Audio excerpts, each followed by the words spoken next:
Bagaimana cara menulis copywriting yang persuasif? Dalam membuat sebuah copywriting, entah itu di sebuah landing page, Facebook, email, WhatsApp, dan apapun itu, ada baiknya kita menggunakan kalimat yang bersifat persuasif. Menggunakan kalimat persuasif dapat berpengaruh terhadap angka penjualan produk kita. Setidaknya ada 4 pola yang bisa kita terapkan dalam menulis copywriting yang persuasif. Pola yang pertama adalah buat pembaca berimajinasi terhadap produk kamu. Agar orang bisa membayangkan seperti apa produk yang kamu jual, cara yang paling mudah adalah dengan menggunakan kata bayangkan. Jika kamu perhatikan, banyak sekali para copywriter handal di luar sana yang menggunakan kata ini. Dan saat kamu menggunakan kata bayangkan, itu akan membuat si pembaca menggunakan imajinasinya sendiri untuk membayangkan apa yang bisa dia dapatkan setelah membeli produk yang kamu jual. Misalnya, ketika kamu menjual produk hijab, mungkin yang sering kamu promosikan adalah bahan dari hijab itu sendiri, atau dengan kata lain, fitur dari sebuah produk.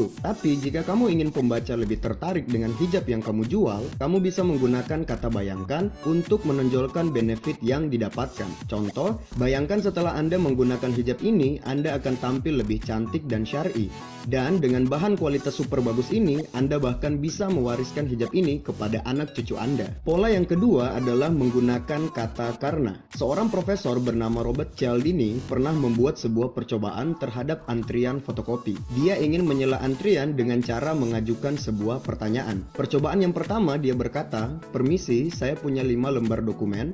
Bolehkah saya lebih dulu menggunakan mesin fotokopinya?" Pada percobaan kedua, dia berkata, "Permisi, saya punya 5 lembar dokumen. Karena saya sedang buru-buru, bolehkah saya lebih dulu menggunakan mesin fotokopinya?" Dan pada percobaan ketiga, dia berkata, "Permisi, saya punya 5 lembar dokumen. Karena saya mau mengkopinya, bolehkah saya lebih dulu menggunakan mesin fotokopinya?" Hasil dari uji coba tersebut adalah, pada percobaan pertama, 60% orang mengizinkan untuk mendahului antrian. Pada percobaan kedua, 94% orang mengizinkan. Dan pada percobaan ketiga, 93% orang mengizinkan, bahkan untuk alasan yang tidak terlalu penting. Hanya dengan menggunakan kata karena, dia mendapatkan respon lebih baik ketimbang tanpa kata karena. Artinya, orang lebih cenderung memaklumi alasan daripada memahami alasan itu sendiri. Kamu juga bisa menerapkan hal ini terhadap copywritingmu. Contohnya, karena ini hari Jumat dan stok hijab cantik ini menipis, kamu bisa segera order sekarang sebelum kehabisan. Pola yang ketiga adalah repetisi kata-kata yang penting.